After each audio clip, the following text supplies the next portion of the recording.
একটা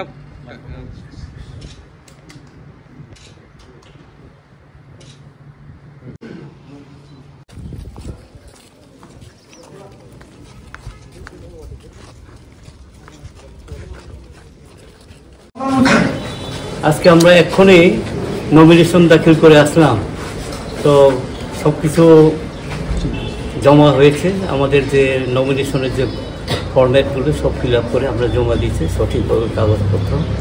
আগামী 5 তারিখ 11টায় স্ক্রুটিনি হবে এই আজকে নমিনেশন। এবং আমি আশা করছি এই যে আজকে জমায়েতটা আমরা করলাম, এই জমায়েতে হাজার হাজার মানুষ এসছে এবং সমর্থন মানুষ জানিয়েছে এই পর্যন্ত।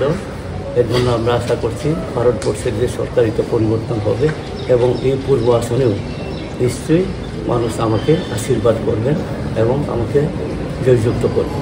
যতনা সম্মান দিয়া পারেও যা লাইমানি তাও পর্যন্ত বড় চূর্ণ সমর্থন খাইয়ে ও ইন্ডিয়া জোট এবং বামফ্রন্টনি সমর্থন বা সিপিএম প্রার্থী হিসাবে আমি অপূর্ব আসন বরফনি আশীর্বাদ নাই বরফ পাইনি আং আশা খাই যতন কাজ হলো কমিশনের। আমরা আশা করব একটা ফ্রি ফেয়ার ইলেকশন হবে, ত্রিপুরা রাজ্যের মানুষ গণতন্ত্রের প্রকৃত স্বাদ উপভোগ করবে।